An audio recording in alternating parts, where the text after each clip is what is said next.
আপনাদের দেব শিলিগুড়ির ছবিও দেখাবো আপনাদের। ছাত্র ধর্মঘট ঘিরে রাজ্যের দিকে দিকে যে অশান্তির ছবি, শিলিগুড়িতেও ছাত্র ধর্মঘট ঘিরে অশান্তি হয়।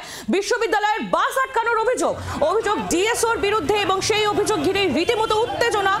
তৃণমূল ছাত্র পরিষদের সঙ্গে রীতিমতো হাতাহাতির পরিস্থিতি পৌঁছয় ডিএসওর।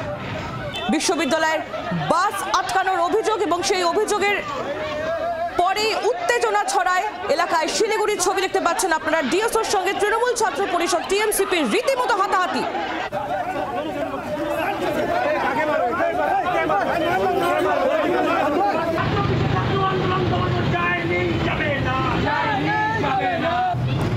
নারায়ণ সিংহ রায় আমাদের প্রতিনিধি রয়েছেন আমাদের সঙ্গে টেলিফোন লাইনে। নারায়ণ, এই মুহূর্তে কি পরিস্থিতি? দেখো, এই মুহূর্তে পরিস্থিতি কিছুটা হলেও পুলিশের আয়ত্তে রয়েছে। কারণ বলে রাখি, যখনই এই আন্দোলন শুরু হয়, নর্থ বেঙ্গল ইউনিভার্সিটির গেট বন্ধ করে যখন এসএফআই আন্দোলন শুরু করে, পরবর্তীতে কিন্তু দেখা যায় তৃণমূল ছাত্র পরিষদের নেতারা কর্মীরা এসে কিন্তু মারমুখী হয়ে ওঠে। এবং এক তখন সময় দেখা যায় যে তৃণমূলের তরফ থেকে এসএফআই ছাত্র যারা সংগঠনে যারা আন্দোলন করছিল তাদের উপর চড়াও হয় এবং ব্যাপক মারধর হয় দুপক্ষের মধ্যে। তবে এই ঘটনায় কিন্তু এসএফআই এর 2-3 জন নেতা কর্মী ওখানে যারা আন্দোলন করছিল তারা গুরুতর আহত হয়। কারো মাথা ফেটে যায়, কারো মুখ ফেটে যায়, প্রত্যেকেই কিন্তু এই মুহূর্তে চিকিৎসাধীন। তবে ঘটনাস্থলে পুলিশ রয়েছে। এই মুহূর্তে পরিস্থিতি স্বাভাবিক।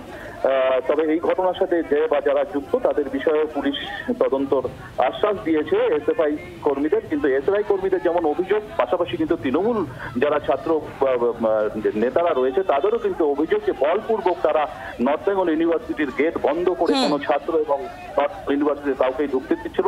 তারা কিন্তু এই বিবাদে তারা কিন্তু এসএফআই এর সাথে কথা বলার পরে তারা গেট খুলছিল না। তো অবশেষে তারা কিন্তু এই গেটটা খুলতে বাধ্য হয় এবং তারা কাউকেই মারধর করেনি। কিন্তু একেবারেই নারায়ণ, বোঝাই যাচ্ছে তুমি পরিস্থিতির দিকে নজর রাখো। আপাতত ধন্যবাদ।